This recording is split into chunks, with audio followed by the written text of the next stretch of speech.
Let's make some seamless tiles. Seamless tiles. This is great for a lot of things in graphic design, and so it's worth your time to pay attention and follow along. First of all, we're going to make it graphic. Let's make a graphic, and we're going to make it easy to divide. So let's see. I'm going to create a new file. New. I'm going to make it 200 by 200, and you'll see why later on. But that's a pretty good size for a background of a website, for example, or a background for some other items that your imagination will take you away. All right, here it is. Okay, we're going to make a seamless tile, which means that as the image repeats, you won't be able to see the edge. Okay, that's our main goal. Make sure you don't see the edge. Okay, first thing I'm going to do is I'm going to create some shapes. I'm going to use the custom shape tool. It's down by the vectors tools there, custom shape, and look, once you select that, there's all kinds of tools, there's all kinds of things that you can pick from, and we're going to make something about, I don't know, about dogs. Let's say this is going to be a background on a website for loving dogs. This isn't going to be beautiful, but it's going to teach you how to do seamless tiles. Okay, I'm going to make some shapes. There we go. Maybe a bigger one here. And a couple of small ones. A few small ones. Okay, now the thing you need to know here is that I am not getting anywhere near the edges. Okay, so I have my shapes. Now, what I can do here is I can rasterize this graphic. Or maybe not yet. Let's save it for the web. File, save for the web. Alright, save it as a JPEG. I'm going to call this BG. I have a little website already created that will demonstrate what we're doing here. Save. Now when I go to that website, here it is. We're going to do that later. So look, it's going to repeat. It's going to go and repeat over and over again. If I was to view the background image, you'd see that that would be it. Okay, so we have a repeating image, but that's kind of boring. So let's make it so that graphics will overlap and still be seamless. Okay, now the way I'm going to do that is I'm going to rasterize this layer. And watch. Remember we made this graphic 200 by 200? If we go up to filter, other, and offset, because it's 200 by 200, we will wrap it around at 100 by 100. Okay, so now it looks like the same thing, except that if you look closely, this heart goes off of the screen and it's gone. Oh, well, wait a minute, it ends up over here. So it starts over here and ends there. That's what makes it seamless. If I was to save this as a for the web and the BG, okay. Okay, I'll save it as BG, and we're going to go back to the site, and you'll see that there is very little difference. I mean, I'm going to refresh, but watch what happens. Okay, see it moved because now the background image is our new one.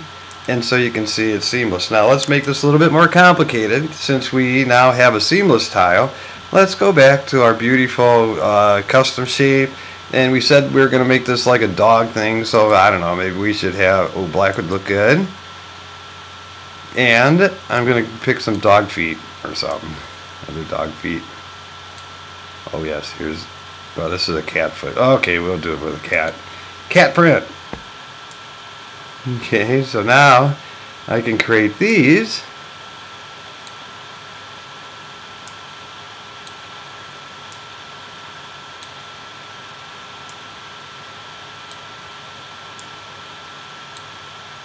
And making sure I don't go near the edge. Alright, here we go. File, save for the web. It'll be BG. We'll just use that one over and over again. And now you can see how complicated it has gotten, and yet there is no edge. There is no edge to this thing. So I could go back and I'm going to rasterize this. And I'm going to smash it to the top layer. I'm going to create a new layer, a blank layer on top. I'm going to hold my Command, Option, Shift, and E, and look, it all gets squashed to the top layer. And so I can once again go to my filter, other, offset, and it puts it back to the way it was. But look at what's going on. This foot starts here and it ends here. This foot goes off the edge, but here's the toe. And same thing with this toe.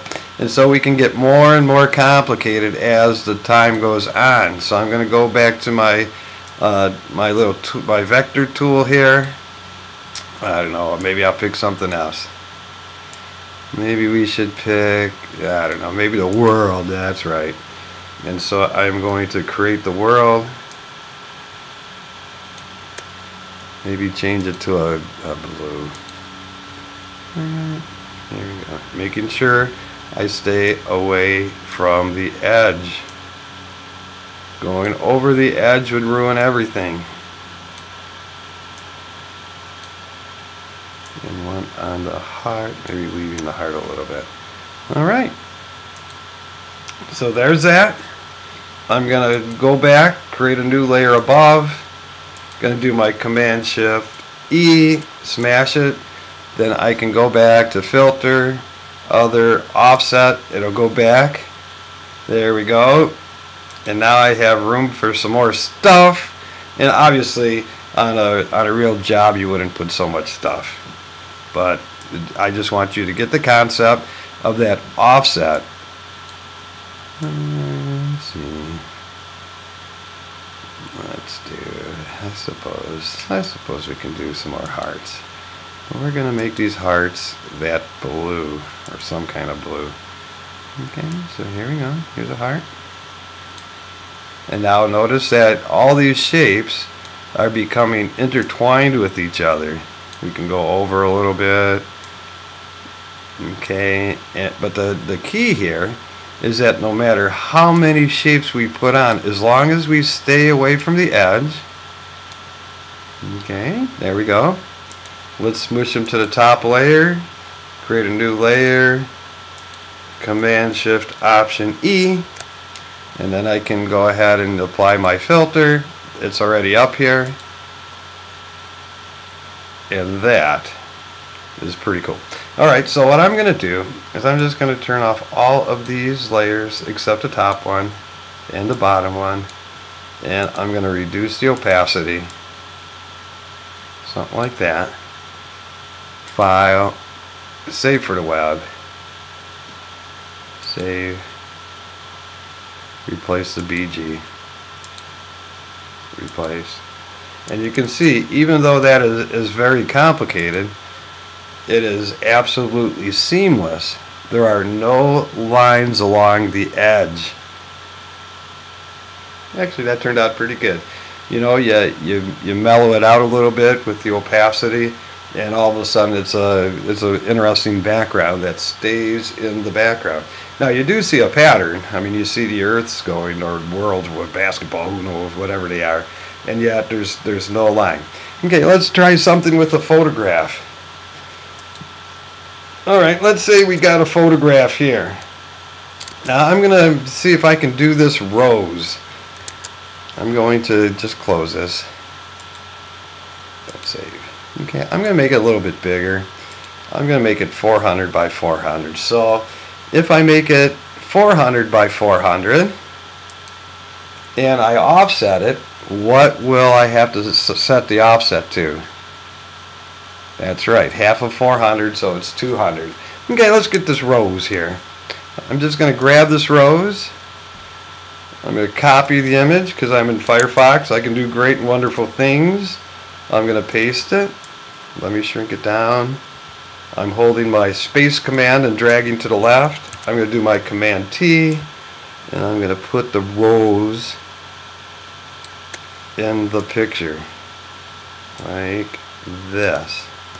Okay, holding my Command Space Command, and I think I want to put the rows right in the middle. We're going to turn this photograph into a seamless tile.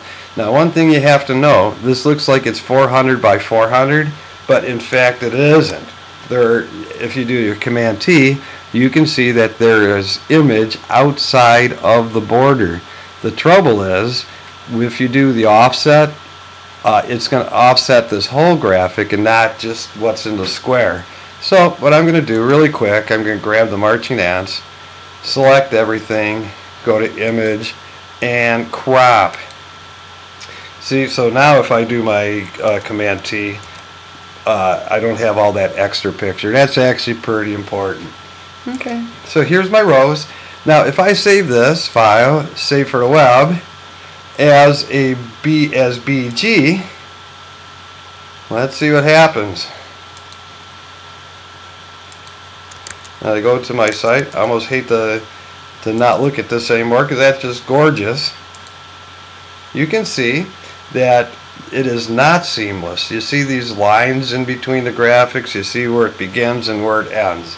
Well, our goal here is to make it a continuous pattern without those seams, called a seamless tile.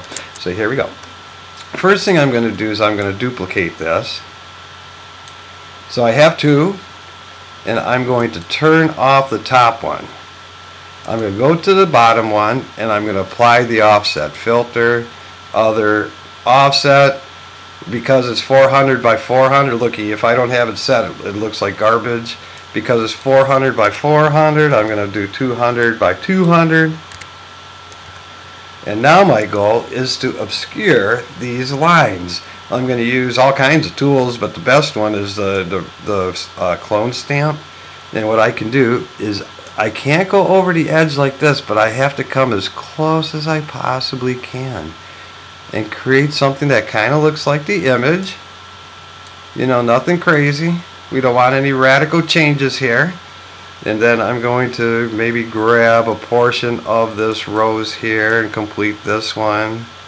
You see how I can obscure those lines? There, look at that. You can't see the lines, can you? Okay, so I'm going to maybe add a little bit of this kind of rose over here. And this part isn't that important, and you'll see why. Okay, I got some lines here. I think I can obscure this kind of easy. Uh-oh, here's some lines. And so I'm going to just grab these and make it so that the lines are kind of not visible. And I could go through if I wanted to do the whole thing, but I'm not going to spend the time. You can see that it's very easy to obscure those lines. If we were to then, with these lines obscured,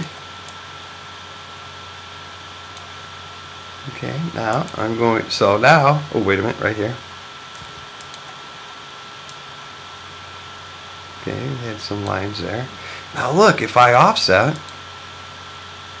you don't see those lines. So if I was going to save this, file, save for the web, okay, save it as BG, replace already.